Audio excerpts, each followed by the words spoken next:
kono katana yi ko kɛra nin cogo la an ka fɔ a fɔ cogo la ni ko bɛ kiri ka bolo ka ban kunnafolidila i kuma cogo dɔn o ko la an bɛ kibaruya suit ka taa nin fɛn fɛn bɔra la an n'o da an lamɛnbaaw bɛɛ lajɛlen tulo kan ka lamɛnbaa bɛɛ lajɛlen fo nin waati in na minnu ɲɛ b'an na ani minnu tulo b'an na an yɛrɛ terikɛ a bɛ kɛnɛ kɔnɔ an bɛ foli ni tanuni ko las'a ma Mohamed Mayiga ka nun togo fo ale de ye an ka bi ma welele k'a nɔfɛ jama bɛɛ lajɛlen fo président i ni su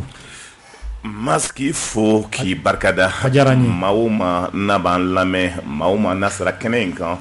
ka bɛɛ don kiramanton na ka daminɛ Mayiga la ka ba fo ka an ka parti ɲɛma maa min bilalen don kunnafoni di la donc n'o bɛ kɛnɛ kan an b'a fo ka barikada maa o maa bɛ kɛnɛ kan donc a fɔ bɛɛ lajɛlen les techniciens Touré tout le monde donc an bɛ bɛɛ fo ka bɛɛ don kiramanton na tabarikala kibaruya i yɛrɛ ye a mɛn bi Seku Tunkara a minɛra ni ka taa ni a ye a bɛ kan na an bɛ waati min na ko sisan mun bɛ sɔrɔ i fɛ k'a fɔ yala i bɛ kibaruya dɔ kalama a ko la ou bien i bɛ se ka depuis a minɛna fo kana se n bɛ yɛlɛla studio la n b'a suivre la donc min bɛ kɛ la tabarikala a ɲɛmaw an ɲɔgɔn sɔrɔ téléphone na tabarikala ni Ala sɔnna ni n jiginna sisan yɛrɛ n bɛ tilen ka na tabarikala ka hakilinaw lajɛ an bɛ se ka min kɛ ni Ala sɔnna mais néanmoins n ka nin ye leçon de ye k'a di maliyɛn bɛɛ ma surtout maa min bɛ kɔ kan parce que jamana bɛ position min kɔnɔna na ani jamana bɛ taa la cogo min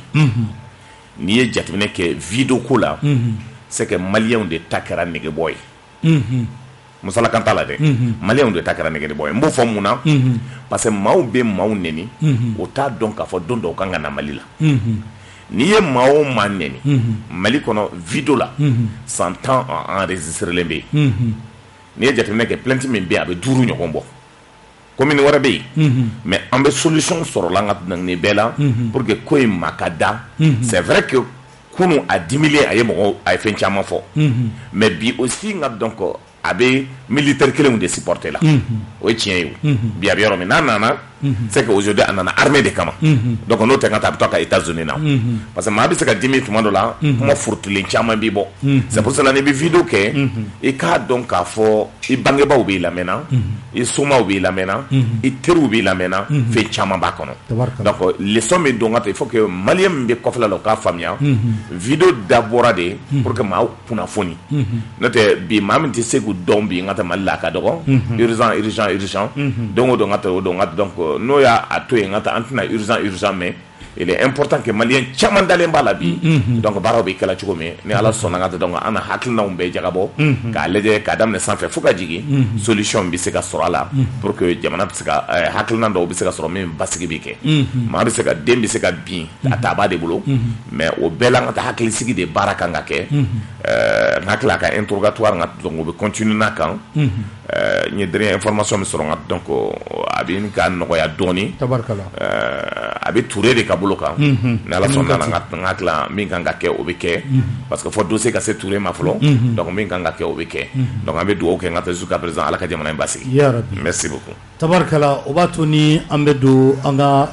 babu olu kɔnɔla la an y'a ye k'a fɔ premier ministre Dr Choguel Kokala Maïga a bɛ waatinin bɔ bi a tɛmɛli CNT la o kɔfɛ a ye ŋaniya ta k'a fɔ ministre bɛɛ lajɛlen bɛ tɛmɛ ORTM n'o y'an ka jabara ni soba ye o sanfɛla la ka ni i danna tigɛ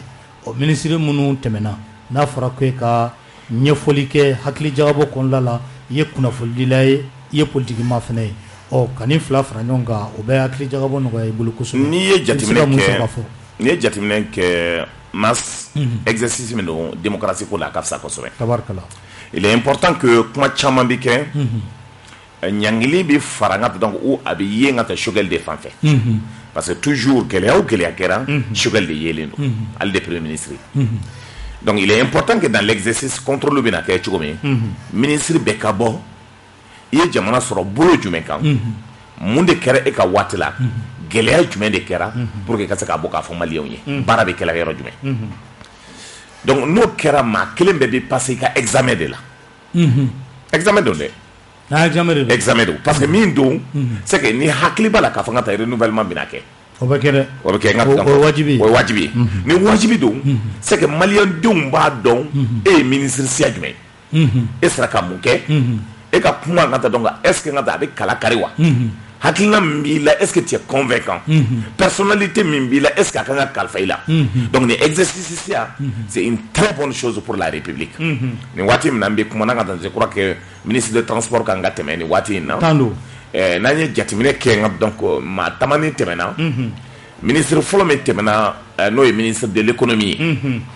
jateminɛ kɛra k'a fɔ n'i bɛ moyen d'a ma n ka taa i bɛ se ka 750 d'a ma parce que min don ale tun bɛ document kalan de la i ye ministre in ka taa a kɛra cogo di i kan ka document maîtriser sanni i ka taa plateau kan jateminɛ kɛra k'a fɔ n ka taa a ka papier kalannen tun ka ca a ferekelen b'a bolo n ka taa i n'a fɔ n ka taa donc min b'a d'a ma a ka technicien ninnu papier cayara a bolo caman ma se ka bila a kun fan dɔw la donc ale nana i n'a fɔ école karamɔgɔ ani maître ye tuma dɔ da in bɛ yɛrɛ yɛrɛ donc n'i y'o jateminɛ n ka taa moyenne min bɛ se ka d'a ma a tɛ tɛmɛ 750 kan donc o y'a ye on a été un bon professeur donc on n'est pas socialement on est bien n'o tɛ i bɛ 550 d'a ma mais an bɛ a to 750 la n'an bɔra o la donc ministre min nana qui a été un ministre le ministre de la défense a b'a ka force dɔn a b'a ka faiblesse dɔn mais ce jour il a été convaincant parce que a ye maa sɔrɔ min sera k'a kuce kuma kana caya a ka maliyɛnw ɲɛda lajɛ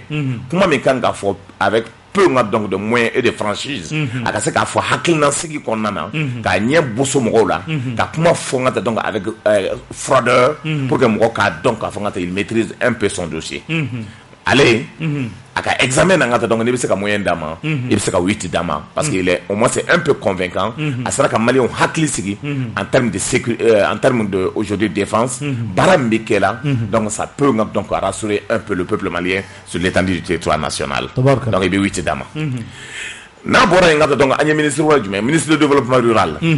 baara kɛra ka ɲɛ n ka taa hakili sigi kɔnɔna na aujourd'hui engrais ko ninnu maaw bɛ jɔyɔrɔ la a fɔra n ka taa donc ko moyen bɛ yen maaw kana paniquer i ka moyen est sur 10 de wa sur 20 sur 10 sur 10 primaire école de wudo 10 don sur 10 don 20 ka ca dɛ ni 20 ka ca an ta kɛ 20 dɛ ok parce que hakili b'a 10 notation ninnu n ka waati hakili b'a la donc o 10 n ka donc an b'a nɔ 10 sur 20 10 sur 10 don donc jateminɛ kɛra k'a fɔ n ka donc ministre de l'économie ministre de fɛngɛ développement rural an bɛ se ka 8 d'ale yɛrɛ ma il est convaincant donc aujourd'hui engrais ko bɛ ɲɛnabɔ mɔgɔ kana kɔrɔtɔ n ka donc étape min bɛ a bɛ se mais fɛn kelen min b'a kɔnɔ kɔni contrôle bɛ yan bi o ye CMDT ɲɛmaa ye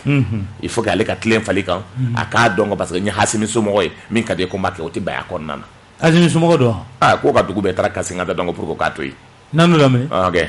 olu taara kasi walasa. Hasimi ka mɔgɔ k'a to yen. parce que min fɔra n ye dɛ n ka taa donc ni tiɲɛ tɛ o t'a rectifier parce que n y'o de fɔ n ka taa n ko fanga kɛra cogo min n'a kɛra soma ko ye a tɛ ɲɛ donc il faut que le message soit envoyé donc min don n ka donc an ka baara kɛ jɛya kɔnɔ jamana ka bɔ gɛlɛya kɔnɔna na sinon n ka taa n'o tɛ n ka taa donc RPM mɔgɔ sɛgɛlen fo k'a ka piston bɛɛ ban n ka taa donc hali segment ɲɛnama t'a la ale nakun CMDT la. nin fana ye ɲininkali dɔ ye. donc o la n'an bɔra o la n ka taa donc ministre wɛrɛ jumɛn tɛmɛna an ye ministre min ye le ministre délégué Umaru Oumarou donc il est hier quand on a les mais parce que moi je suis étape par étape. Nous de former on a fait qu'à faire nous donc il est important que Beka émission les. Baramimbe qui est là. Cher là il a été convaincant. Donc il est convaincant. Moi je lui donne aussi donc 750. Donc on est qu'à moyen. Maintenant Madina ta ma sens sur ko leje. Ministre to Madina ta sinimba leje. Nganga saka notu mindi il yere ka hakilna na ngodi. Mais aujourd'hui exercice mi do ka ça va permettre pour que mo ka don baraw be kala chukudi et que malien ka question do pose ko. Mais ma usigile ka ministre chaman kono. Amiga chaman kono de. Surtout ministre de l'énergie. Lamine Sedou. Ne ko yere biga kono. Lamine ye son jami da adama de on kamba mako. Est-ce que ni maye ça dit ne kon ta don tunyala tika kono we Lamine bomi. Mais ego ki biga gouvernement soutenir de. Idu nganga Lamine côté ou ngata fitem de chokorba min sara Lamine sababu yalla. E kuran tika kama ngata kuran tika ye chokorba min faka kam chokorba min faka. Abi nganga chokorba beba. Voilà. Hali bi ngata donc ene tour ke ngata ba men ko chokorba chama tara parce qu'il fait extrêmement chaud en aller ngata beton d'aller mbala ka ko courant ko bi nyana bo ay milliards ko do fo ay da fanga de muguji do la ay hakilnan do ta mais c'est communication ko de masro che ma jele bi se ka bara do ke depuis orange la beba do ko che nogolendu ay orange ga ngata orange ke ngata wa gwendi wa gwendi o la minute me orange là tu me orange là o tu me fait ka ngata donc ministre ya amanye o sugal to mi yoro me ngata donc awa fama chonme ay MRTP o me fait ka ko o yo nomere ngata donc faka décret bora ngata ko numéro kala ngata donc orange fitini do ke do yalla what me ko c'est la transition ibeka ka wati la ke akunganga ko fana nyamay atunganga ko nyamay mais amanye o décret re bora ngata numéro drone de tuntura bon le travail mo de tomonta donc ça joni comment il s'appelle là asvintra ni tomo yoro jume tra ni tomo yoro la kana dama mais aujourd'hui quand même hakili ketchko la wallahi ngata hale examen kan manga se wallahi o kanga ne boy atisi o ni jadu énergie ta énergie est-ce que minna énergie rekera business ke yoro de mini yere problème yemwe kuma foli may ya gliba la ngata donc ya gliba la ngata donc coup d'état ton kele ngata adam na sorasuko no sorasuko ko be mini fe o ya soro ambe kele la ango sorasibe bunke ni mini ya gliba do cela gliba et donc notre re da famille na auto minna munde be parce que na ko hakla ni tara mini booro na est ce que ngata utsaka la mega kurukele takadima e bisaka temena mo tay est ce que o te mini jay Mao Makara ministre la mine dans notre bolé. Il y a qu'est-ce qui se passe aujourd'hui jusqu'à présent. Ne m'a pas mis Fabien. On va mine exploitation min bambolo à Kachachomi. Pourquoi jusqu'à présent mine solution c'est qu'à sortir donc ça veut dire les 20% que nous les 20% qu'on a qu'à fragno quand la société belébélé clé créé mine de cette exploitation des minéraux que transformation que mal la quand coûte fengala. Ataka keba. Hein? Bourse là. Quand Kouchiola, Nani Kouchila ou l'antiwar. C'est pour cela que la mine pour moi n'est pas convaincant. Nous sommes contrôlant, mais la mine depuis la mine est buena. Et depuis la mine qui a donc enregistré, le secrétaire général a enregistré pour moi ni business côté. Est-ce que vous marquez Siga l'a dit? Siga Juin. À quelle heure dit? Quand a eu téléphone de Tagaché enregistré Kabla. N'a tout le monde a donc sur la plainte Takawa. Tare du coup mon nakakoro pour qu'on catouille. Mais jamana se ka dilan o nogoto yala ne le gouvernement supporter men to gouvernement supporter galongo il est important tous ceux qui sont sales là-dedans mao mate et bien sueni ni jatemene ka ambe ko parce que Mali la gata donc aujourd'hui ce n'est pas seulement la ministère ou tronteo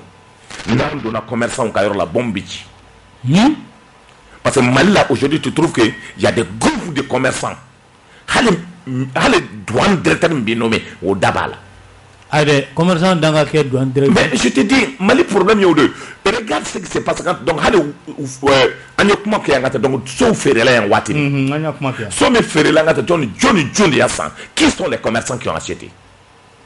Fana ni ngal doy. Mali la ngata donc nogoto ya wolle bala. Iba ye Mali de là. Ibi se ka ke transitaire katla ka ke commerçant Mali de là. Claire doyen. Un transitaire commerçant ngata donc donc ni donc directeur man directeur nommé bi ngato bi ni ngata ni directeur kan ga nommé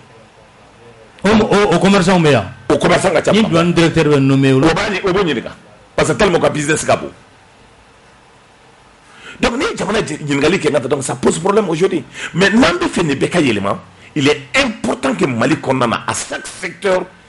barakanga ke chugo ngata donc gele be ngata secteur be la anti examen ngata ministre la nantla la nga commerçant tanga examen ke nantla la nga police tanga examen ke nantla la nga douanier tanga examen ke nantla la nga école karamogota halo o secteur la nga nantla la nga journaliste yere bolare yere mais mal ne bala dum ma se ba mi doa ne ko kili de fo min be mo toro be takambe ala de bolo koyi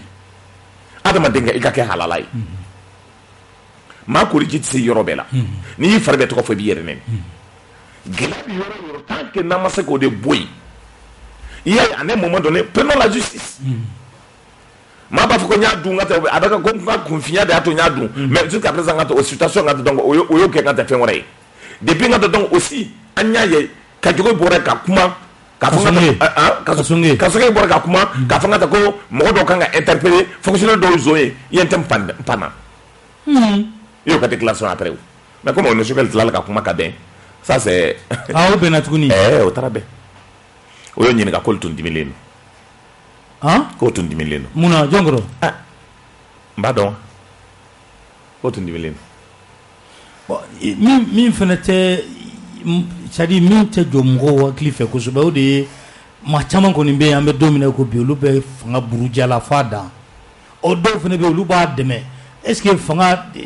deme sera fait munu mega fanga deme est-ce que quelque part on m'a protéger on m'a encourager là oui ou quand encourager là mais moi j'ai décidé ne ko kelen jatemene ngat donc ne be baraka ngata il faut le faire en âme et en conscience ka kire ngata il faut jamais attendre de retour aujourd'hui au Mali ngata ko je de la nebe Mali demain il va demain mais ni ki va demain hasimi kama ngata beta kasola dona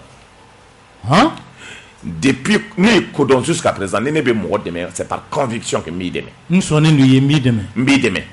pas donc aussi ngata ni problème sur bi sako o mo si ane ba demain c'est pour cela ngata ni atete ko jatimina ani atete keleke foka ban on n'a pas regretté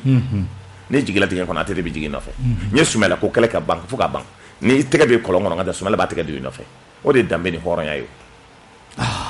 mais dɔw bɛ yen i b'o dɛmɛ les jours où tu chutes nka donc hali o ka sarati la o ka sarati la c'est pour cela aujourd'hui même i bɛ dɛmɛ kɛ la nka bɛɛ bɛ panna ka dɛmɛ an ka maa dɔw bɛ panna ka dɛmɛni kɛ dɔw tɛ hali o considérer mun di mais o ye adamaden hakilina ko de ye o c'est pour cela ko n'i bɛ ko o ko kɛ Mali la bi hali i ka du kɔnɔ hali ni bi ngata a to i muso dɛmɛ a kɛ parce que ngata donc a ka di ni a ka di ala ye n'o tɛ n'i y'a kɛ ngata k'i retour de ka lampani sara cogo i bɛ sa ten ça c'est très clair donc c'est par conviction qu'on aide les gens minnu bɛ yen n'u fana bilalen don fanga la ka fanga buruja ten ka sɔrɔ hakilinakɛlaw tɛ dɛ mais fanga yɛrɛ burujali olu ta dun munna kiiri t'i yɛrɛ autosaisi olu dɔw la n'i ye jateminɛ kɛ maa siya fila de bɛ fanga buruja o saba fɔlɔ ye min ye Ibrahim Boubacar Keita ka maa min bɛnna n ka binna hali sini olu ma se ka jɛ a kɔ k'a fɔ k'an tɛ ko fanga ye binna a dɔw tɛ caman parce que dɔw yɛrɛ ka taa donc ministre pour la première fois an ye gouvernement dɔ ye ka taa avec 6 ministres o kɛra donc olu hali bi dɔw ma se ka jɛ n'a ye k'a fɔ fanga binna olu bɔra ka mobili finman kɔnɔ donc a b'o tɔɔrɔ la filanan ye min ye c'est que olu ye ɲɛngo permanent de ye n ka taa olu fɛ Mali yɛrɛ kana ɲɛ o mɔgɔ fana bɛ yen o mɔgɔ bɛ ɲɛngo permanent a tigi t'a yɛrɛ fɛ yɛrɛ n ka taa maa min t'a hali a somɔgɔ fɛ o dalen yɛrɛ don ɲɛngoya donc o ɲɛngoya adamaden ɲɛngo o maaw fana bɛ yen o maa fɛ o bɛ yen filanan ye min ye sonyɛni kɛ n ka taa o bɛ fɛ k'o yɛrɛ sabanan bɛ yen n ka taa min ye sonyɛni kɛ o bɛ fɛ k'o yɛrɛ protéger caman bolila dɔw yɛrɛ bɔra moto la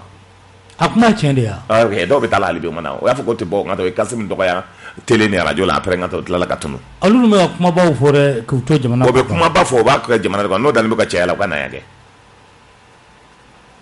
dɔw yɛrɛ ko taara o den de bilasira hali bi n ka taa n t'o ye la o ka so yɛrɛ n ka taa donc poussière yɛlɛla n ka taa o ka immeuble bɛɛ o ka fɛnw bɛɛ kan hali o ka lit mais o bɛ d'a kan n ka taa donc o ka lit tɛ kɔngɔ na tuguni mais o ka na n'o nana n ka taa k'o bɛ nɔgɔya dɔɔni ko nin dɔgɔkun in fana la ko minɛli kan ka caya dɛ minɛli kan ka caya min na parce que déjà procureur ministre bɔra ka kuma caman fɔ ko dossier dira ka ban dossier dira ka ban et aussi n ka taa nous avons dit justice ka jɔ a jɔyɔrɔ la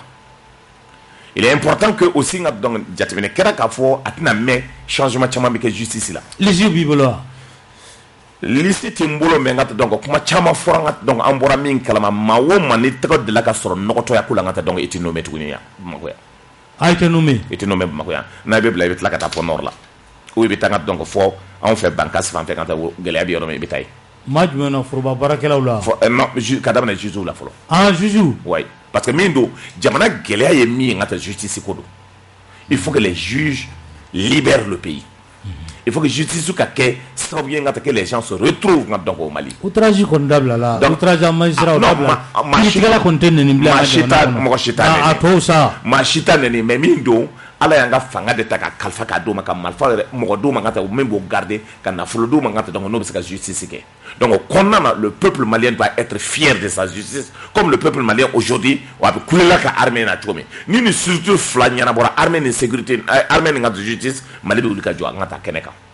Donc en bout de konona bi mais masse donc le peuple malien donc o ka so jole ngata donc do ta jo ngata ko sebi ngata o be kasla do be fantan do o sara o che ngata donc ka du o palmo be ta boshala ngata ka muso boka bla ka ni jamana jatimine ka ka do sebiye o tanga do o be fa ngata donc fente boala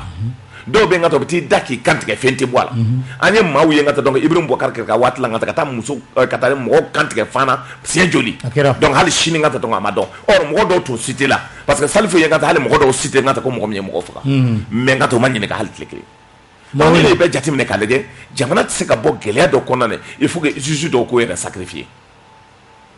Donc c'est ce travail là que nous demandons à la justice malienne pour que les Maliens soient fiers du Mali.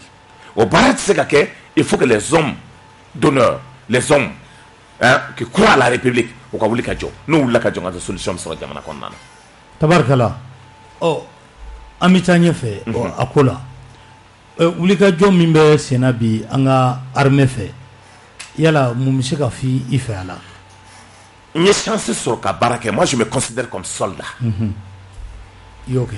Je suis soldat parce que des années s'entendent flacala. Je suis soldat dans ce domaine. Il y a fait doyen. Moi, à Karatiko, tu as l'État reconnu à donc à faire expérience donné au domaine économique. À dire que la dole, on a pour qu'on combat faire expérience. Et il y a s'entendent flacala, dans tout expérience. Normalement. Hein? Au tien goya. Il y a un hachida quoi. Tellement hachida qu'on les mêmes rôles là. Ni à faudra parce que qui vient donc à ta boutique dollar. Moi j'ai fait 12 ans. Parce que 12 ans, 100 flacons, 130 nyongon kera. Mal ne afra ma wodu tigi o boutique dollar. Oui, hachida dio. Tato ka jido ni mi, hachida dio. Kabagodu. Achu dika chacha mana kana kiminzi kala de ngongo jido ni de bi na de ba kala do tekni jambe bla nyona sa. Donc hachida do. Mais min do tu ya la tika sikile mbodi kam. Mas jamana bi gɛlɛya dɔw la hakilina dɔw la tant que n'an bɛɛ m'a dɔn k'a fɔ chacun a un rôle malien lambda sur les 23 maliens bɛɛ ka rôle bɛ yen gɛlɛya bɛ se ka continuer parce que min don maa dɔw hakila les petits intellectuels n'i y'a fɔ les petits le nombre petit intellectuel maa ne kalana mɔgɔ min kalana a ma tɛmɛ ka taa sur les 3 millions sur les 20 millions des maliens et des maliennes. Des gens qui pensent que 3 millions au Wortigo, au Kalaleo, ni Taraka Hakili Jagabofo, ni Mo Hakla Ko Jamana ou l'État, au beau Sao Kangata donc à total et Gata ou Jamanako Bali. C'est pour cela qu'il est important que chacun joue son rôle. Jamana Konana, Hakilonta, pour Kangasakabakona. Sarchi Bamboloni, secteur belé de Pingata donc développement de Saka Hakili Jagabodo. Nous avons des domaines de compétences, on peut faire une proposition concrète. On va partir on va hakilna pour que jamana ka bonne gele akona. Mais to ka ko kelen do fie. Ngo dambe tigi ni horoni halala no yo ban politique la. Maliko bana. Ibto ka fo. Jatimine ke ka blede bi. Itse ka bo kabla bala. E flene kudo be e be molo ka ke. Mais ma do be ngato tisan foyi. Choueni to malo bi ngat donc a dabole no jamana en konnana kon yi fabi se choueni na ka teme mo to kan ngata donc ko c'est une fierté do ere ba fo na o fa se choueni na ça c'est votre problème on gon fabi se choueni na am chi climatiser ko am mo lu nyuma kono mi kadane fambe avion tangata ka tlaka tangata live ken muso ye ngata batoka al no lu fa sarabi be ni to fo de o make malaya akira jamana na ka ke chugudi na to kira de jamana bana ambulo o yanga dambe ban o yanga horonya ban o yanga halalaya dongala man jamana bo position de kono mais malien be kan ka don en paix min bi l'Amérique be kan ka don le changement ne sera pas possible tant que n'a yɛrɛ de ma changer un comportement comme ça malien ko to de ba ke e min bi ne lamena dembaya de bi bolo e min bi ne lamena fa b'i bolo e min ne lamena ba b'i bolo e min ne lamena i kabilatigi e min ne lamena i hɔrɔn i mun de kɛ pour que ka jamana ka yɛlɛma ani ngal kan ka kɛ ni bɛɛ wulila ka jɔ k'a fɔ an ka mɔgɔ jɛlenw sɔrɔ ni bɛɛ wulila ka jɔ k'an ka hɔrɔnw sɔrɔ ni bɛɛ wulila ka jɔ k'an ka danbetigiw sɔrɔ n bɛɛ ka wuli ka jɔ ka ɲɔgɔn ɲɛ lalɛ k'a fɔ an ka halalaw sɔrɔ n'olu farala ɲɔgɔn kan jamana in bɛ bɔ gɛlɛya kɔnɔ mais merci pourquoi an tɛ se k'o kɛ ani ngal kan ka kɛ a kana digi i la n'i ye danbe ko kuma fɔ a bɛ énervé parce que e tɛ danbetigi ye n'i ye hɔrɔnya kɛ a bɛ digi e la parce que e tɛ hɔrɔn de ye halalaya a tɛ digi e la a bɛ digi e la parce que e tɛ halala ye mais ni jamana n'o cayara jamana kɔnɔna na comment on peut s'en sortir a ka gɛlɛn dɛ jamana nafolo kalifala e la e b'a dun cogo min y'i diya e ye commerçant ye e ye homme d'affaires ye jamana wari dil'i ma k'a fɔ n ka taa dɔn ko 10 millions filɛ nin ye n ka taa k'i ka baara kɛ i bɛ ala minɛ i yɛrɛ bɛ 7 millions ta 9e million 8e million bɛ i b'o di baarakɛla inconscient dɔw ma baarakɛla maa min tɛ danbe dɔn corruption kɔnɔna na dafu dɔw bɛ yen 8 millions ko problème bɛ yen dafu dɔw bɛ yen 100 millions ko problème bɛ yen sira dilan nana e kan ka sira contrôler e bɛ fɛ ka kɛ président ye sira yɛrɛ ka taa dɔn e yɛrɛ y'a contrôler e b'a dɔn k'a fɔ ka taa i sira kolon di Mali ma Mali bɛ yɔrɔ min ka taa dɔn wari min donna kɔnɔna na sira min dira Mali ma ka taa dɔn sira bɛɛ tiɲɛna e yɛrɛ n'i ye danbetigi n'i ye hɔrɔn ye n'i ye halala ye e bɛ fɛ k'i tɛgɛ bɔ Mali kɔnɔ toujours normalement o maaw fana bɛ yan o bɛ yan o ɲi kelen ko banba ɲi o ye wari dun bolo fila la o bolo o ɲɛ n ka taa ani n ka taa donc leur ventre n ka taa leur bas ventre a juguyara o y'a dun n'a bɛɛ ye et ces gens là sont fiers aujourd'hui k'a fɔ ko bɛ kuma Mali ko kuma kan ça ne peut pas marcher mais ni kumana k'i da ka farin ni kumana n ka taa ko parce que ko dɔw bɛ yen n ka taa donc qui te sɔn a ko ma ko la conscience de l'être humain elle est la machine une machine ça de complète unidimensionnelle une machine autonome min b'i lawuli sɔgɔma su fɛ k'i ɲininka n ka taa k'i ye min kɛ n ka taa ko halalaya la k'i kan ka kɛ wa n'a kɛra a bɛ digi mɔgɔw la an ka kɛ halalaw ye an ka kɛ danbetigiw ye an ka kɛ hɔrɔn ye an k'an ka jamana makaran parce que tɔ min y'u ka jamana développé sariya bolo min taara n'i ye jateminɛ kɛ Mali kɔnɔna na anw de ka sariya ka ɲi n'a bɛɛ ye États-Unis c'est plus de 50 et quelques c'est plus de 100 et quelques années pour ne pas dire 200 ans oui constitution mais ta gata donc pour que les États-Unis donc les États-Unis ka dilan hali min ka to sariya bolo de bɛ boli la pays bɛɛ n'i ka logique don bɛɛ bɛ bonya kɔnɔna na sariya force doit être à la loi ni sariya bonyana ka jamana bɛ se ka donc tile n'an ye nin bɛɛ ta o hakilinaw de kan ka jagabɔ maliyɛn kɔn k'o yɛrɛ sɔrɔ o de la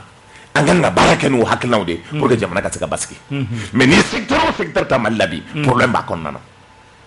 mais business de ka ca n'a bɛ ye un bɛ exemple ta hali an ka énergie ko la ni ye énergie la ko gɛlɛya b'a la maa joli bɛ min bɛ sonyɛni kɛ quartier dɔw bɛ yen compteur bɛ sonya fili bɛ sonya so jɔtɔla sonyɛni bɛ kɛ bɛɛ b'a dɔn et pourtant aw bɛ tila k'a fɔ k'a ta ko situation ka ɲɛnabɔ cogoya dɔ la et n'o minɛna aussi dɔ bɛ pan ka wuli k'a fɔ k'a ta ko il faut régler ça k'a fɔ dɔw denw bɛ énergie la o bɛ k'a ta combien de pourcent ta 10% o bɛ dɔrɔn de sara mais o bɛɛ la o bɛ sonyɛni kɛ terrain bin na yan mun ye terrain bin an tun bɛ bɔ fo Kayi ka taa donc an tɛ fɛn sara usine bɛɛ binna Mali la mun de kɛra les gens mɔgɔ min tun bɛ usine la i ko mana n ka taa tulu tun bɛ sonya cogo min ye i ko mana n ka taa safunɛ tun bɛ sonya cogo min ye ni bɛɛ kɛra mun ye jamana ta ɲɛ mun ye jamana gɛlɛya masa an bɛ nin de kɔnɔna na les Maliens s'ils se regardent en face n'an y'a lajɛ chacun doit jouer donc sa partition pour que jamana ka bɔ nin gɛlɛya kɔnɔna na o ye ne ka yecogo ye o ye ne ka hakilina ye wulikajɔ laban min kɛra Jɛnɛ mara la an ka armée fɛ i bɛ dɔ kalama a la mura baara de kɛra min kɛra mura o ɲɔgɔnna de kɛra jene ngata ko sana woni de kera parce que c'est pour ça jene ka bulla ngata ko armée tina ngoko hakli sigi armée minna ni armée bi ngata bin ngata donc dondoni bara bi ke ngata donc filaturu bi ke aujourd'hui ngata donc haklan do be ngata beta on a des satellites ngata bara on y a satellite on a des drones on a donc les moyens de communication on a des êtres humains ngata parce que un numéro de téléphone di mauma ngata donc communication c'est que ligne avec forme ma demeso pour que mo ga se communication pour ka donc a ngata donc ni ko do kera avec bara be se ka ke chomi mais armée na be ta dondoni de parce que mun de be ni e jatimine ke ngata entourage la ni yoro attaquer la ni armée ko kabeta ça veut dire il va son minou de bi do yoro be donc c'est pour cela ni attaquer kera na attention que chaque fois que ni armée ka be déplacer kata il y a des morts d'hommes. Il y a donc Geneta, il y a plus de 5 morts. Il y a donc Koro, énergie c'est terminé naturellement. Au Tatola, il y a eu 5 morts d'hommes. Abe, moi, chuter la mine de camp au minimum. Aujourd'hui, Geneka, quand a donc à fond, Barabe que la Haglisiki Kondana. Parce que Morata, ça a pris combien de temps ça n'a qu'à donc Barao Kera, Haglisiki Kera, aujourd'hui, donc on continue à sécuriser l'étendue du territoire national, à travailler pour relever le défi Barabo Tchougadi. Tabarkala, Obatoni Ambe ta CEDEAO Konlala. Ibaye anga jamana ni CEDEAO négociation besina alsa. Afora kanga jamana tara demain ni fornya simbe fe akake ankmada CEDEAO nyakoro. Yala kibara tienre jumeni. Kibara tien mi ni jatimene ke ngata tien me bina fugulantiki ngata bina ngata bina ka ke malien ngata tika nan diara ye ngata donc ngo do ngata nan na e do soro ko dun ate feka segi ana segi la be feka segi na tuni sinon ngata e be seka na tuni mais tan ani ko ngata mali kon na ka fa ko kalati bo tasumati wuli ngata donc shishi di bo economie na do ngata donc iba fa ko kursi mu ngata be tuka no fe na tiki sigila na wula o be seka ben kuma kono et jamais na tarangata ka fa ko ani mali on discuter ni de bora ko ngata destin ka fo ala ko mina avion kono bafla fimani mbakuna abe munumunu abeta abe sega na ngata ka hôtel la ngata abe atuma do abe tele halati conférence de presse donc hakilna de là les relations même bi hasimi ani fanga kiche fort kiche o ya ese ngata depuis banda obe hakli bala ngata donc abe tala avion atara sien jura abe sien saba sien nani donc aterke donc be bara obe kuma nyoko fe obe communication ke obe téléphone ci nyoma o yo bara ko nyoko fe donc aya nyini ngata donc le gouvernement à travers donc Shogel et le ministre des Affaires étrangères ou une délégation blacata en ont fait qu'a fait qu'on fait au cas à Mali à quelqu'un Mali mandaté parce que comme on interdit voyager là donc on mandat la n'ameta voyage là à ce moment quand tu as voyage là on aller voyager mbabo à tout donc aller chuna to ngata yaro de la mata to ngata dans Shogel de blacata donc aller ka kuluba mbabo kati ani ba makoche Shogel tamarabia abistra kangat donc parce que nyama do décédé là arabu jamana na o tara o shu donc la ni ala sona ngata donc akanga sigi telefly na donc ni o baro be jetim ne kaleje o hakilna on de keranga donc ni kuma tara kalfala akoka sona mais ye ko gelen jetim ne depuis akoka sona terrorisme ko damne na bara okera anyebo labi donc mo jole mo segi nyon fara bara kaka mobile fla détruire parce que tout simplement akoka sona no tenga de terrorisme ko kuma del ka bara ma o mani kimi mali fait o de min nana on yenga donc discussion qu'on a Mali décision là-bas metabi parce que mbado bi nyinga wala donc ka fo G5 ka kan symbole nyambole G5 la pep halenga donc force mais anya blaka tamba be sama kasegi G5 la parce que d'abord ngata pour mutualiser nos efforts pour que jamana de on ka fra nyonka baraka sega kenga donc a initiative bora folo Amadou Toumatouri la aya fo ka ngaka tumami ko geleya bi jamana ko nana an ka le jangata donc am sega ngam moyo fra nyonka ka kelen kun salo o don mo ma songa Amadou Toumatouri la me ni jatene ke o G5 kelen de sigle donc baraw be kala na ye Mali kanga depuis mois temele Mali de kanga nyemaya taya est-ce que ota kundo ya nyemaya sirama madama ako nyemaya sirama koko ta dama parce que donc magodo be na fa ko mankoroni donc anaka hakilna ngata donc kama nganga dama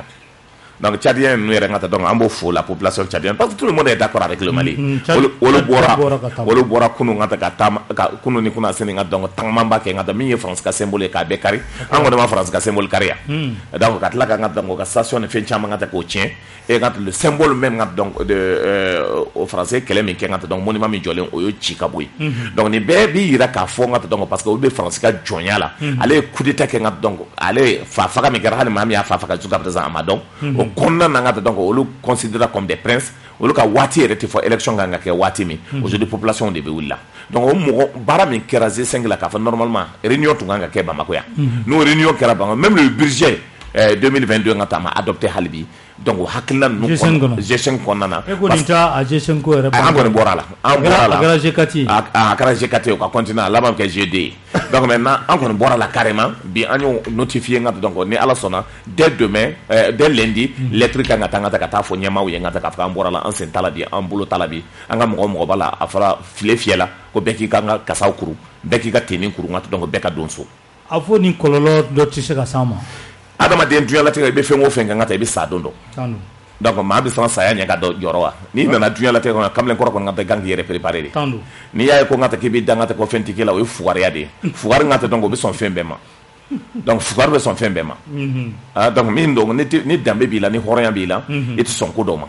parce que min don anw dɔnna ni kɛlɛ de ye Mali donna ni ka ta danbedugu de ye Mali donna ni hɔrɔndugu de ye o hɔrɔndugu faden to an t'o dun donc ni min bɛ fɛ ka faden to dun ka ta donc yɛrɛ bila yɛrɛ mɔgɔw maa min ka ta donc ni fu ka d'o ye geribuw ka ta donc ani delikɛlaw maa min bɛ sɔn fɛn bɛɛ la donc olu bɛ se ka continuer ka ta logique kɔnɔ mais Mali b'a ka hɔrɔnya de ta c'est pour cela n y'o de fɔ n ka ta i bɛ se ka fɔ i bɛ sɔgɔli fɛ i tɛ sɔgɔli fɛ a y'an ka danbe n'an ka hɔrɔnya n'an ka halalaya segin a ma ministre a taara don min na Nations Unies da la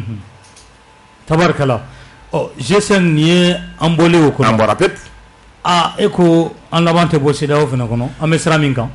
min don maa tɛ kɔrɔtɔ o fɛn bɛɛ ye n ka ta dɔɔni de ye n ka ta n'i ye Mali ye n ka ta depuis décision fɔlɔ ka taa fo ka na se bi ma i b'a sɔrɔ ko dɔ de bɛ kɛ an bɛ décision ta c'est pour cela n b'a fɔ caman bɛ kuma ni maaw kalanna ka ko dɔn kodɔnnaw ka ta n'o bila la maaw ɲɛfɛ o bɛ baara kɛ ni kodɔn fɛɛrɛ de ye hakiliw de bɛ kɛlɛ kɛ jateminɛkɛ k'a lajɛ ka ta donc don min an kan ka ambassadeur gɛn France ambassadeur ni k'i b'a gɛn ka ta donc a bɛ to bɛ gɛlɛya dɛ a ye erreur de kɛ siɲɛ fɔlɔ ka ta donc a wulila ka kangari da ye filanan a y'a kɛ donc an b'a kɔnɔ yɛrɛ an y'a pointé an y'a pointé ka ta France bɛɛ kule la a parti politique bɛɛ a homme politique bɛɛ taara ka ta Macron ni nɔfɛ ka ta ka kule mais o bɛɛ la ka ta donc an ma reculer zéro an y'a ko kɛ ten o ka maliyɛn den jugu dɔw bɛ yen ka ta donc olu wulila ka kule daminɛ n'o a ye France gɛn ni France taara ka ta a bɛ kɛ tan n'a ye France gɛn France taara a kɛra tan mais une chose est sûre ka ta la France n'a pas d'amis o ma dogo mɔgɔ la o ils ont des intérêts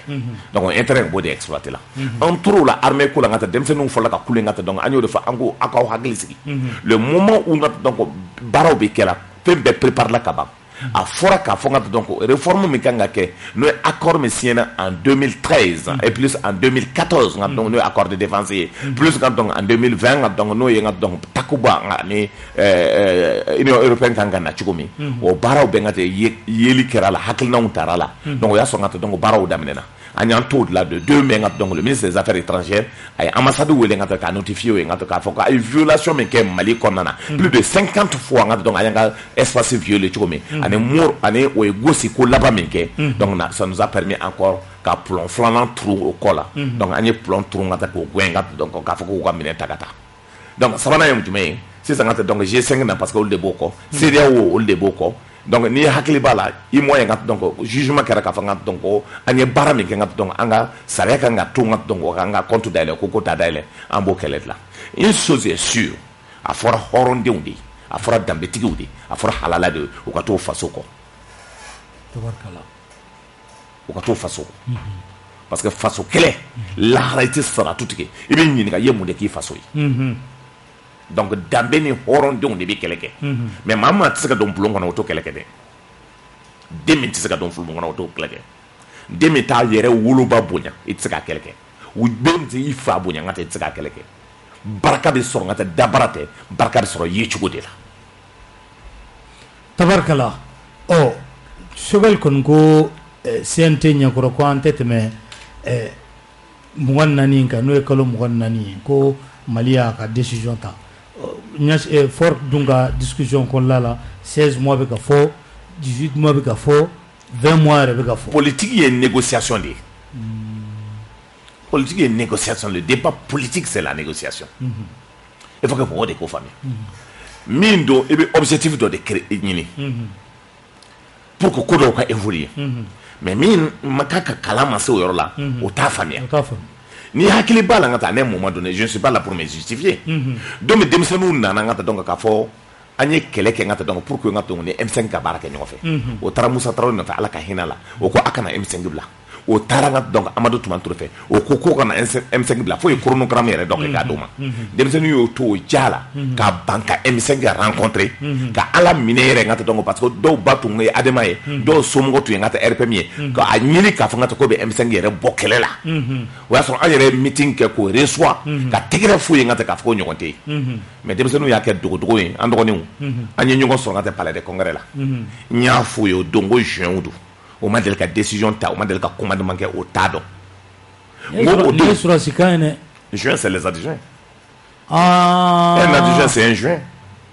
il faut tenir o juin don kan parce que o b'a fɔ n ka k'i ka tour kɔnɔ fɔlɔ kɛ i ta ka se surasi kan don dɛ ka surasi kan don juin don i ye juin de i ye adjoint de adjoint un adjoint c'est un juin a bɛ wo de datugu mɔgɔw dɔw dun bɛ nin kɛ kumajuguba ye ayi mais min o t'a dɔn ani don min y'a fɔ n ka taa dɔn n ko mɔgɔ bɛ café Babilé min nka t'a dɔn café Babilé ye min ye i b'a dɔn café Babilé ye min ye ayi Côte d'Ivoire n ka taa dɔn sɛgɛn min ka taa dɔn Babilé n ka taa dɔn ni nɔnɔ sɔngɔ t'u bolo o bɛ taa sukɔrɔ de ta ka ji k'a la o b'o gosi n ka taa dɔn ka a surudu bɔli la siɲɛ 2 ka buru su a la o de ye café Babilé nɔnɔ sɔngɔ tɛ yen nɔnɔ sɔngɔ tɛ yen sɛgɛn min k'o fa a bɛ n'a fɔ dɔrɔn ji sukɔrɔ ma o de kɛ o de ye café Babilé ne y'o fɔ n ka taa dɔw b'a kɛ nɛni ye n ka taa k'i ye fɛn dɔ fɔ an bɔra o kuma an y'o kuma fɔ o don après gouvernement sigila après n ka donc bandaw nana après n ka donc fɛnkɛ nana mais militaires y'a faamuya k'a fɔ ko nana ka kɛ o nana ni rectification olu da tilala ka na an nɔfɛ k'an ka kɛ Ala na kira kama n ka taa donc olu filila et le reconnaissent k'o filila a ye na an ka baara kɛ aw M5 nɔfɛ n'o kɛra o n ka taa donc an kan k'o to yen et ni ne nana don min n ka taa donc c'est vrai attaqué la ne bɔra k'a fɔ maliyɛn denw ye n ko n'an ma armée malienne soutenir ni min ma soutenir i ka halaya bɛ kɛnɛ o y'i ka kuma fila o ta k'o da ɲɔgɔn na o y'o kuma ta kan tɛ k'o tigɛ k'o da kan maa dɔw bɛ yen ka taa dɔn o b'a fɔ ko b'o da sago fɔ ne t'o jaabi parce que n'i y'o jaabi n ye valeur d'o la parce que ne y'o de fɔ n'i ye dugutigi den nɛni nkalon kan i ma kaso kɛ i sara hɛrɛ la i ɲɛ ma dayɛlɛ fo i ɲɛ datugu i ka sɔrɔ ka sa Ala bɛ ɲininkali kɛ o la ma nin faamu dɛ ayi a ma se n tɛ se k'a ka siɲɛ 2 an ka tɛmɛ tabarikala radio la kuma fana don radio Pise FM ye an bɛ lamɛnbaa bɛɛ lajɛlen fo ka da tulo kan k'a fɔ ani nun cogo de bɛ ɲɔgɔn bolo su in na aw ka tɔn n'o ye M5 ye a kuma fana ka ca bi dɛ jagoya don parce que déjà a fɔra ko dɔw gɛnna dɔw ko k'u bɔr'u yɛrɛ dɔw ko le ta M5 ye a kuma ka ca non M5 la gɛlɛya min bɛ yen ka taa donc MK mɔgɔ gɛlɛya b'u ni ɲɔgɔn cɛ ils étaient de groupe de 9 ɲɔgɔn wele la c'est des intellectuels ka taa o farala ɲɔgɔn kan c'est pas des hommes politiques ka fɔ n ka taa ko parti politique b'o bolo groupe damani a kɛlen n'a fɔ n'an ye ɲɔgɔn sɔrɔ n ka taa réunion na n ka taa o de ye MK ye o MK ka taa gɛlɛya caman nana ka don u ni ɲɔgɔn cɛ bi o tɛ file fiyɛ Cheikh Umar ko k'a ye dɔw gɛn dɔw ko k'o ye Cheikh Umar gɛn an b'o position na a fɔra ten n'i ye jateminɛ kɛ n ka donc aussi n ka donc n y'a ye ko nin b'a aussi wulila tuma caman kule b'a da n ka taa donc a bɛ yɔrɔ bɛɛ or gouvernement fɔlɔ sigitɔ la n ka taa Choguel tun y'a wele k'a fɔ k'a b'a kɛ ministre ye n ka taa donc a ka sɔn ministre de la lutte contre la corruption a siranna o kunko ɲɛ ko nin ba kelen ni siranna k'o kunko ɲɛ Choguel mun ka b'a kɛ ministre de lutte contre la corruption a ma sɔn a siranna a hakili la ko a ka don empoisonné len don et donc ne ye dɛsɛla o la n ka taa e ko nin ba e ma se k'o baara kɛ donc i t'i datugu i ka sigi wo dɔ kɔnɔ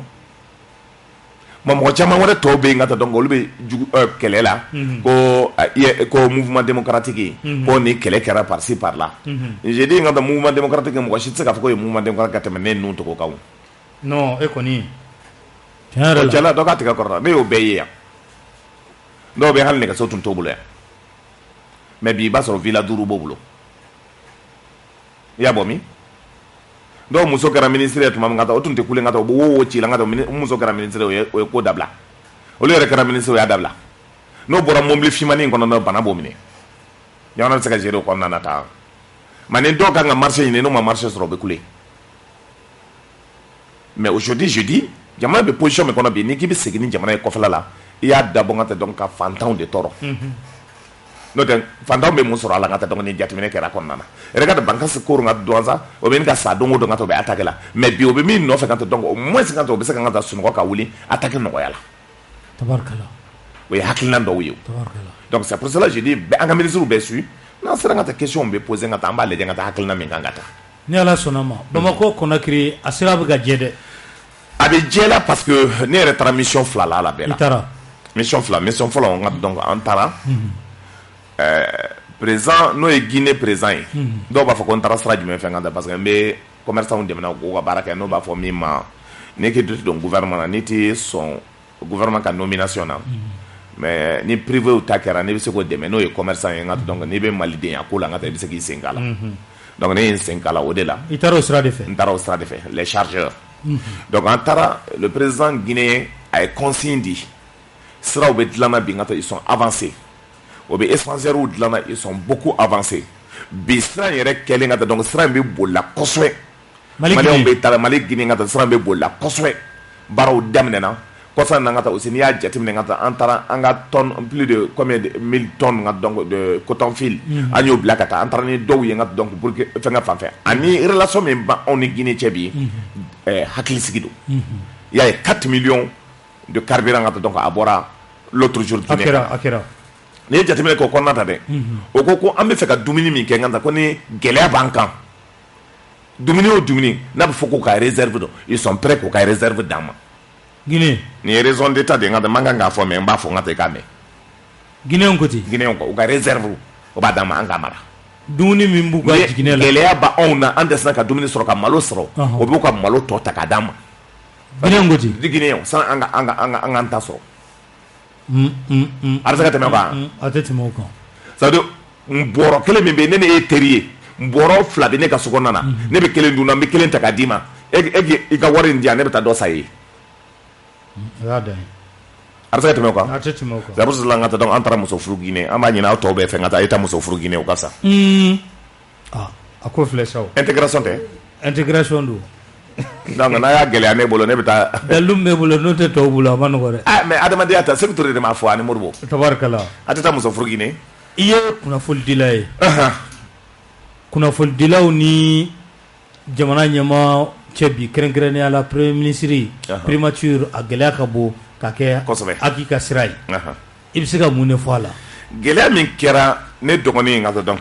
que j'ai beaucoup apprécié parce que déjà a ye ne sɔrɔ n ka donc le mois où j'étais directeur de programme de radio Patriote a bɔlen a ka formation na ne de anw de tun y'a kɔrɔ ye avec le grand frère Moussa Keita ala ka hinɛ la an ye baara ka caman kɛ ɲɔgɔn fɛ a ka formation fɔlɔ daminɛ an de bolo tabarikala aujourd'hui journal b'a bolo le Guido gɛlɛya caman de kɛra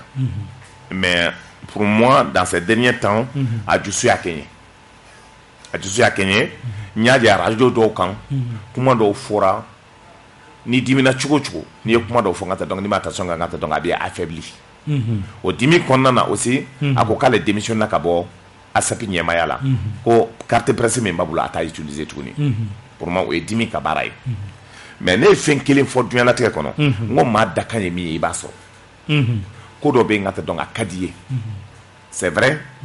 gɛlɛya dɔw kɛra mais aujourd'hui n ka donc n'i ye jateminɛ kɛ n ka taa maa min bɛ mɔgɔ choisi k'a fɔ n ka taa ka décret signer o ye président de la république de ye président de bɛ se k'o kɛ président de bɛ se k'a kɛ n ka taa o a kɛ ko in na ɲininkali tɛnkuna Choguel la CNT ɲɛ kan Choguel y'a fɔ n ka taa donc ko enquêtew kɛra président ko réserve b'ale kan Basiriki ka dossier in kan réserve b'a kan kɔrɔ réserve b'a kan k'a fɔ ko ale ye n ka taa donc dossier min bɛ yen a kan k'a tɛgɛ nɔ min bila a kan ale hakili ma sɔn hakili ma sɔn ka taa donc ale fɛ n ka taa donc nimisi dɔw b'a ko la donc fo ka jɛ ale ye fɔlɔ donc maintenant o kɔnɔna na mɔgɔ dun tɛ se ka taa président ɲininka mun de la i ma signé président tɛ se ka ɲininka o la a tɛ se ka ɲininka a ka fɛn ka don a ka droit de y'o ye o donc an bɛ ka nin filɛ premier ministre ko ye o donc o nana ka kɛ premier ministre ko ye ka ko premier ministre ye ko dɔ fɔ k'o ma ɲɛ n ka taa donc ni caman kɛra premier ministre la mais premier ministre d'abord ni enquête bɛ kɛ n ka taa a tɛ yira premier ministre la a tɛ yira la a tɛ yira la ni enquête bɛ kɛ n ka taa c'est d'abord président ka mɔgɔw de bɛ enquête kɛ président de ko désormais ale tɛ mɔgɔ si nommé n'a ma enquête k'i kan ni président y'o enquête kɛ n'a ye résultat bɔ a ko n ka taa mɔgɔ dɔ bɛ yen n ka taa donc n tɛ fɛ k'o nommé et donc mɔgɔ jɔn de bɛ se ka taa f'a ye ko k'a nommé et an bɛ kuma o kuma fɔ rumeur don président m'a fɔ maa si ye nin kama de n ka taa donc n t'a nommé a ma kuma fɔ maa si a ma kuma fɔ maa si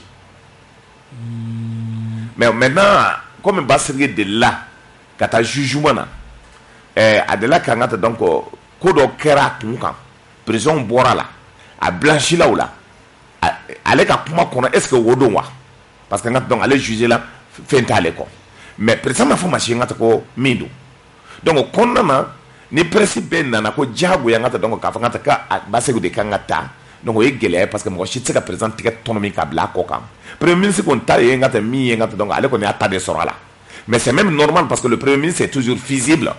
président ale de bɛ président protéger n'i y'a ye n ka taa donc k'a fɔ n ka taa ko gɛlɛya kɛra hali bandaw la c'est ka ma visible ɲɛnama de sɔrɔ n'o tun ye Muktar Wane o kɔni ye visible kolon de ye o b'a ka bureau kɔnɔ n ka taa donc i b'a fɔ ko pupeni donc o tɛ se ka foyi ɲɛnabɔ donc o de ye n ka taa ko gɛlɛya bandaw bolo mais aujourd'hui des gens comme Choguel sont des visibles i b'a tirer u kan ka taa Hasimi dort tranquillement i ma ye n ka taa ko o ko kɛra n ka taa Choguel ko kuma de bɛ fɔ Hasimi ko kuma tɛ fɔ mais Hasimi b'a ka te min a b'a ka sogo ɲimi il est très content parce que min don n ka taa donc il faut qu'il soit protégé. Choguel bɛ ka protéger. Jagoya t'o ye. O baara bɛ ka kɛ cogo la. Bɛɛ b'a ye. N'a tɛ k'a kɛ cogo la a b'a gɛn. An ka chef d'état-major n'o ye Umar Jara ye a ye caman kɛ ka taa Rwandakaw olu fɛ yen. Takun kun ye mun ye mun sɔrɔla tɔnɔ la ye. Takun ye min ye n ka taa se a bɛ fɔ min ma ka expérience ko jateminɛ k'a fɔ n ka donc olu ye bɔra gɛlɛya min na plus de 2 millions de gens ont été tués en guerre civile k'u ka dugu ci n ka taa donc dugu banna mais cɛ nana a n'a ka hakilinaw na a n'a ka yecogow la donc a sera ka baara min kɛ aujourd'hui Rwanda dɛmɛlen Rwanda lajɛlen don bi comme bi référence ye diɲɛlatigɛ kɔnɔna na o banna français la cogo min ka français gɛn français ka tila ka boli ka hakilina dɔw ko o kɛcogo la ani ka armée bi nka donc armée kɛra moderne ye cogo min baaraw bɛ kɛra cogo min baaraw bɛ sécuriser la cogo min nka kɛlɛ min kɛra nin bɛɛ kɔnɔna na expérience ka se ka sɔrɔ k'a fɔ ni kɛlɛ banna an bɛ se ka jamanadenw fara ɲɔgɔn kan baara ka se ka kɛ nka donc an ka bɔ gɛlɛya kɔnɔ ka taa développement na o taara n ka taa o école de la o taara o ji de min mais tu sais Rwanda par exemple bɛ mun f'i ye n'i taara n'i y'a ɲininka ka taa k'o kɛra cogo min il dit seulement fais comme moi je suis en train de faire o de y'a ka leçon ye. ne bɛ ka kɛ cogo min na a kɛ ten a kɛ ten e yɛrɛ politikima fɔlɔw fɛ ani kunnafonidila fɔlɔw fɛ minnu ye Russie ni Faransi ka Nations Unies tagali Russie kelen ka Nations Unies wele Faransi wele Nations Unies ka tribune sanfɛ maa fɔlɔ minnu y'a kunnafoni di e yira olu fɛ mun bɛ se ka fɔ an ye a la mun de bɔra ko min bɛ se ka fɔ an ye parce que n'i ye jateminɛ kɛ Faransi hakilina min tun b'a kɔnɔ a ye exemple o ye hakilina jugu 4 ɲɔgɔn ka taa donc a ye expérience ta o de la. Ni hakila Libi kɛlɛ kɛlen i hakili b'a la k'a sɔrɔ ko ma se Bangezi ko ma se ka se yɔrɔ dɔ la o ye nkalon tigɛ k'a da Kadafi kan k'a fɔ n ka taa donc k'a fɛ ka Bangezi attaquer Nations Unies wulila ka kolokolo o y'a sɔrɔ n ka taa États-Unis Allemagne bɛɛ tugula n ka taa donc Nicolas Sarkozy ko k'a sɔrɔ au départ muso ko de tun b'a ko jukɔrɔla la donc min don ka taa ka tila ka résolution ta k'a fɔ ko ka Faransi ko ka Libi président gɛn ka bɔ yen parce que a y'a fɔ o don ni n gɛnna Afrique bɛ n ka taa donc a santi mais o don ka taa o y'a ɲini ko ATT ka don kɛlɛ in kɔnɔna na ATT y'i ban n hakili b'a la comme sini comme a kɛra kunu de le président sénégalais Wade n ka taa donc taara fɔ Bangezi ka tila ka nin nɛni n ka taa donc ka fɛn bɛɛ fɔ a kɔnɔna na ATT ko hɔrɔnya la danbe kɔnɔ ni maa min sera ka misiriba jɔ ye Segu maa min sera ka n ka taa office dilan Segu maa min sera ka n ka taa donc fɛn caman kɛ Mali kɔnɔ Bamako ani ka cité administrative jɔ ko a ka gɛlɛn adamadenya kɔnɔna na hali ni ye fitiri wale ka taa bɔgɔ don n ka taa donc tulonkɛ bɛɛ la ɲɛna a ko k'a tɛ se ka kɛ hɔrɔnya la ko kalifa ye fɛn dɔ ye a yɛrɛ kalifa la ale tɛ se ka kɛ ATT kɛlɛla o de kama ATT laban guerre imposé la o de kan stratégie kɛra pour ka se ka ATT gɛn ka bɔ fanga la a y'a ninnu ka taa coup d'état lankolon kɛ en Pronzembo de kɔnɔna na donc n'i ye jateminɛ kɛ nin bɛɛ kɔnɔna na a bɛ hakili jagabɔ ko de fɔ donc o hakili jagabɔ de nana ni fɛn caman ye o fɛn caman ye Mali kɔnɔ n'i ye jateminɛ kɛ gɛlɛya o gɛlɛya bɛ yen ka na se fo bi an bɛ yɔrɔ min o bɛɛ taara nin hakilinaw de kɔnɔna na mais France ka hakilina ye min ye n ka taa donc o ye min kɛ aussi Côte d'Ivoire ni hakili b'a la le moment où Laurent Gbagbo n'était pas d'accord avec eux o ye armement kuraw san a prépositionné de tun bɛ n ka taa donc Buaké o ye ala minɛ u ka mɔgɔ 7 k'o faga n ka taa pour ka armée u ka Buaké n ka taa donc tout ce qui est avion k'a bɛɛ n ka taa donc k'a to duguma k'a bɛɛ ɲɔgɔnmɛ k'a bɛɛ n ka taa tiɲɛ an bɔra o kɔnɔna na ni hakili b'a la olu yɛrɛ de opération kɛ pour ka se ka Gbagbo minɛ k'a di don min b'a la k'a fɔ ko l'armée ivoirienne ka taa en train de faire o b'a dɔn les tirs croisés sur le palais les tirs donc min ye Côte d'Ivoire bɛɛ yugu Abidjan bɛɛ yugu c'était la France qui faisait ça les mêmes opérations an ye minɛ min san concernant la Libye donc concernant la Russie o tun bɛ fɛ ko hakilina kelen de ta donc k'an ka aéroport bombarder an ka fɛnw bɛ yɔrɔ min k'a bombarder an hakili b'a la coup d'état min kɛra Amadou Toumani Touré la France ye anw dɛmɛ ka attaque fɔlɔ min kɛ n ka taa depuis fɛn ka bɔra la Kona bɔra la c'est sur les matériels militaires o ye min ɲini k'a fɔ en son temps k'an k'a falen blindés légers ni fɛnw na an b'a sɔn ka taa donc o ye bombardement kɛ o de kan aujourd'hui la France voulait faire ça Russie y'o natɔ ye la Russie a tapé sur la poitrine. Sur la table. Le ministre des Affaires étrangères, tout le monde a donc nord problème donc le ministre des Affaires étrangères français, le ministre des Affaires étrangères russe wele ka fanga to ko geleya men be nord la ngata ko be se ko deme wala tugone o ko non ko o de ngata donc malfa din no makana ade ngata donc Kadhafi faga o be fe ngata andaka do ala tugodi. Donc Russie on a tolaye la Russie a tapé sur la table o ya damne no mura ko ye folo ka fanga ko enquête internationale ka dabla ka fanga civil faga après ngata donc ko be Nations Unies mo ko blakana après ko be ministre blakana ani ministre e jaye parce que ngata enquête chama be France ngata commandement chama mo do be ngata ministre mo français wudo donc bara mbikela ngata be espionnage mikera donc a fora ministre est désormais na be fait comme volke il faut demander 48 heures d'abord avec le ministre avec l'armée de l'air pour que autorisation pour que para ka saka ke ni betra hakilna de kono Russie ni bede pour que ngata ka wuli ka jonga ka table gauche Jean-Yves Le Drian welele no Malik Kirila ka keni juin kalo kile mugay iba yi chokodi ade na ka kabla o comme le zo ngata Ibrahim Boubacar Keita chou dalembe ngata donc aller de demain pour que ka saka ala mena ka nga passeport bo canadien bolo anto ngata soro ba soro la canadien to ma do ama France ka intérêt ka ngata Jean-Yves Le Drian anaka dugu anade dans le business où il y a un passeport qui coûte aujourd'hui 2 fois plus cher que le passeport canadien. Abena Atina. Depuis Allah a danga te donga madelga ke frafin fatina. Mais min do singata donga malien néanmoins ngata l'histoire ngata montrera un jour ka fanga te donga kankarla kangata ko kidi anga condamné. Maintenant min do il faut que les autorités maliennes anga passeport me dira anga solution sur anga passeport minewla. Ababul alsa Ababul halibi anade anuka duku anuka village abseka mnebi abseka mine anga barake il faut avoir la volonté politique o de la solution oui tabarkala o amitanye fe alsa anya e ka fo ministre du commerce aye exego kuma fo o gouvernement ere jera fen chamanko mais o benata produit daka gelembi yala solution est du même malien yere de ngania souvent ngata donc abiseka tumado ngata abiseka dumini tubi ye mais min do ngata mo fola muna e biseka famia chiko malien do jamana be gele la ko jamana be nka amben ga sa foi produit do be ate boyoro se be bo mali de kono ka bo doubler o produit be anga tomate uta anga tikate uta anga fendo uta we ni be doubler malo be sene c'est vrai que nanta nyuma soro ka dun même bi boko fe aussi ngat donc ka ko ba doubler ni ni be jetimine ka fa ngat donc ibe segen ni ka ke joni ka donc quelle que soit la situation il y a commission de prix d'obé na sigilendo les commerçants surtout be ba kono o le be décision ta ministre ta ngat donc volonté pour que ça ka le ngata gouvernement be ça ka informer ke si man fenga la ni jetimine ke bourla ou réduction que jusqu'à 70-80%. Ni jetimine ka malo la réduction kera sukoro réduction kera mais malien ngata donc ni gelia be ngata comme ni sungalo be ngase moko bo préparer ngata donc ko amse ka fen sur akonnana mais ma ngata donc ala mambe be ke chugomia donc gelia ma kati malien do ngata wakla ko be na flo sur gelia de konnana mais tado parce que betla ka na flo sur gelia ko ngata ka to o dembo tangata ka ke cheni o dembo betla ko na flo ta ko jeni na ilahara